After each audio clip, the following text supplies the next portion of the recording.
composition, I have a couple things I'd like to tell you.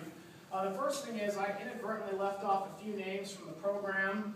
This next piece that we're going to perform actually calls for 9 players, and Brittany's going to conduct her own work, so she obviously can't play in the group, so we had to bring 3 people in to cover those parts. I'd just like to tell you who those people are.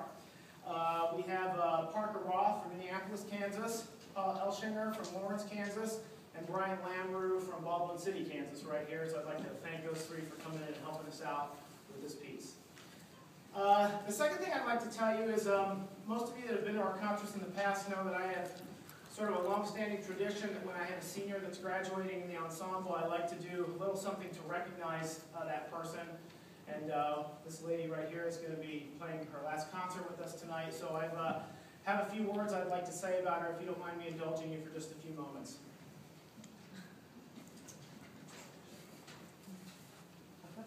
I would like to tell you about a particular day. I refer to it as the worst day I ever had at Baker University. I can't remember the exact date, but I know it was sometime in March of 2010. But first, some background is needed, so let's flash back a little bit.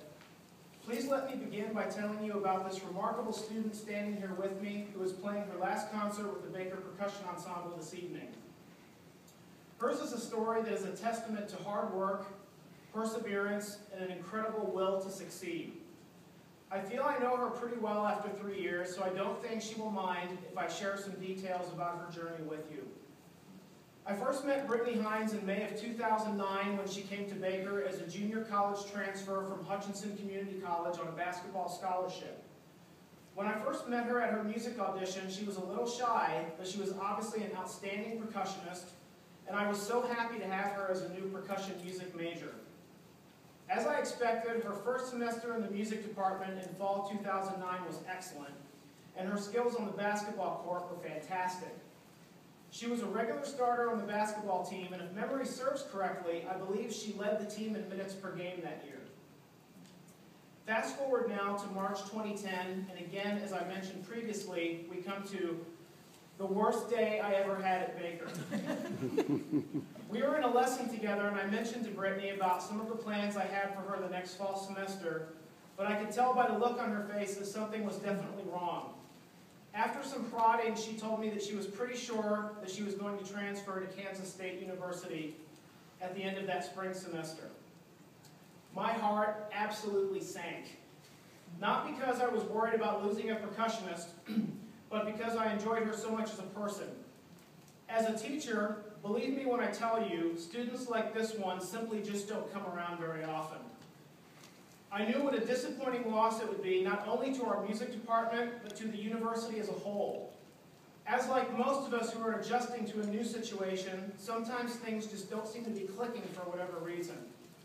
I really felt that things would get a lot better for her once she got to know more people outside of her circle of basketball teammates, yet I told her I would support and respect her decision if she decided to transfer, but secretly I knew that I was not going to give her up that easily.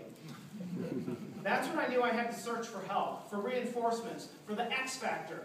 The one person I knew who could help me to try and convince Brittany to stay. My ace in the hole, Scott Arnold.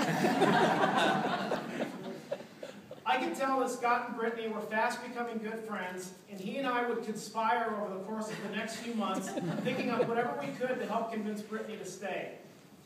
Well, as we all know, this story had a very happy ending for all of us, witnessed if not only by observing the beautiful friendship between Brittany and Scott.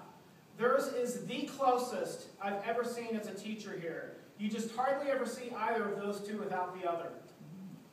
Now, I'm not saying that Scott and I are the only reasons why Brittany changed her mind. I think there were probably many different reasons why she decided to stay at Baker. I'm sure they are personal, and I respect that. But I smile when I think that maybe, just maybe, Scott and I had a small part in it. Since Brittany made that decision to remain a Baker Wildcat, here is only a partial list of what she has accomplished.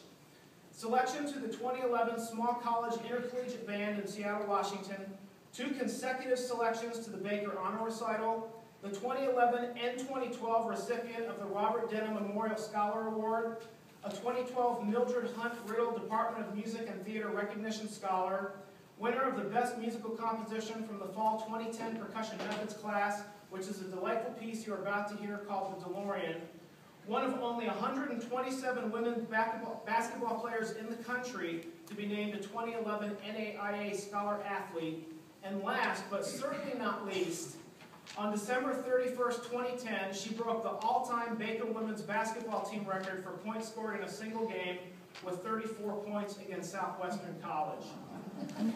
Yeah.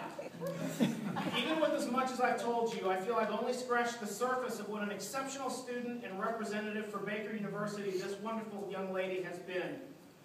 Perhaps it's not often that a teacher feels it's been a privilege to be able to teach and work with a particular student, but I certainly feel that way about her.